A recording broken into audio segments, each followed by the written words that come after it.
and relative clauses. At the end of the video, you can find a vocabulary.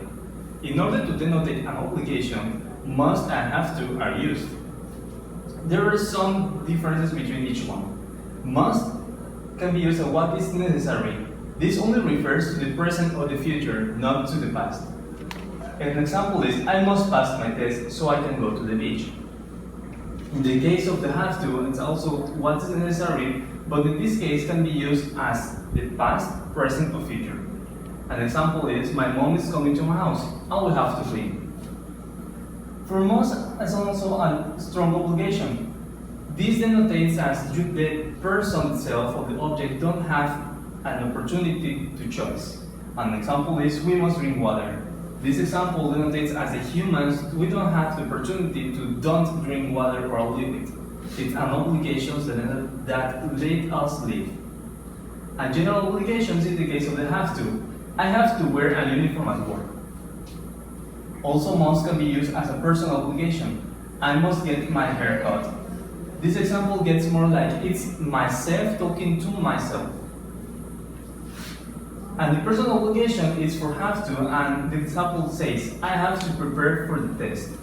This is not as something that I told myself to myself. Probably I'm a student or even a teacher that advised you to do that.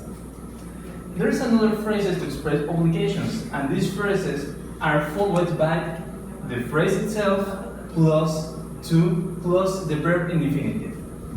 And examples are need to, don't need to, or needed. And the example for this phrase may be, you need to finish your homework. Have the choice but, I have no choice but to sell my video games. Be allowed, students are not allowed to bring pets at school. Be expected, how can he be expected to pass the test without studying? Be free, students are free to take any activity at school. Be required, the boss is required to finish the project. Be advisable, permitted, forbidden, or essential. The example is, it's forbidden to eat in the student's lunch. Be obliged, students are obliged to arrive at 11 o'clock to take the test.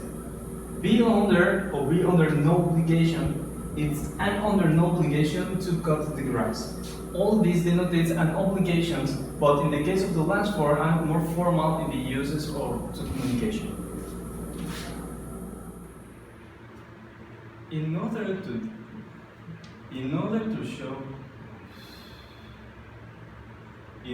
to show that you are willing to do something, there are phrases that denote the level of willingness.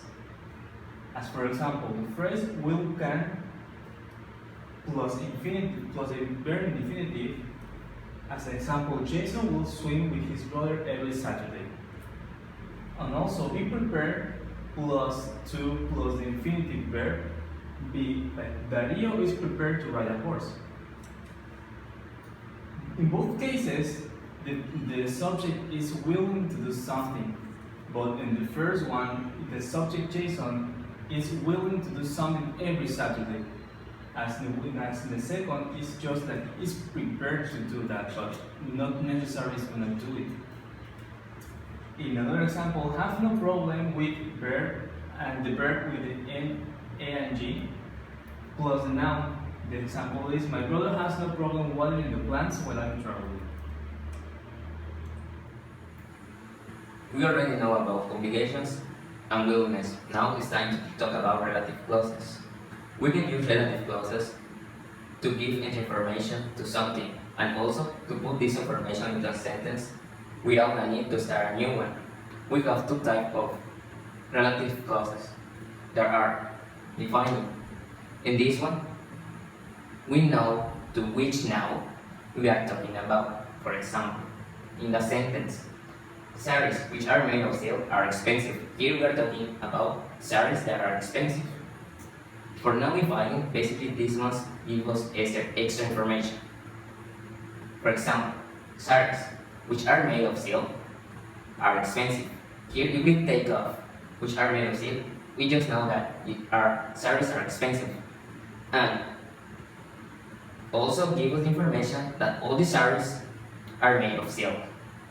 Now, talking about when, where, and why, that normally these ones are question words, we can use it as relative pronouns. With nouns which refer to time, and after place or somewhere, also we can use that instead of when or where.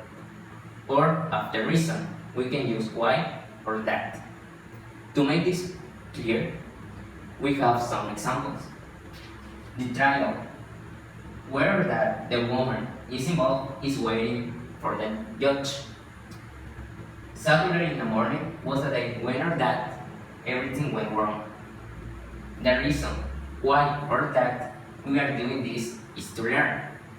Also, for which we have three different.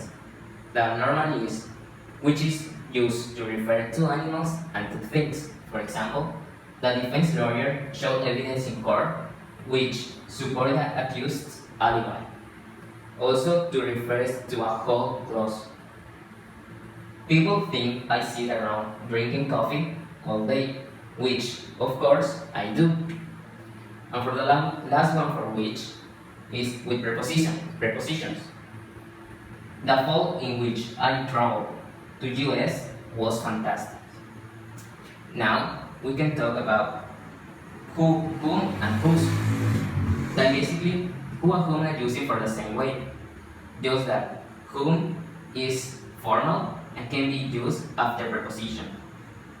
For example, a man who was arrested on suspicion of a raping. Everyone is asking for whom we go. Now, whose is just to possessive. She made an allegation against him who supposed made a fraud. For of whom, of which, and of whose, we can use quantifiers. But in this case, we just can use it in non-defined relative clauses. For example, my girlfriend has very nice cousins, all of whom play soccer. The criminal was found guilty of murder, none of which he admits to. I'm talking about whoever, wherever, wherever, and whenever, that these ones are commonly used to refer the person who, the thing that, the place that, and the time that. We have some examples. There are, whatever you do, take in mind the consequences. Whenever the witness gave testimony against him, he was held in custody for days. Wherever you are, remember your origins. Whoever did that cake, it was delicious.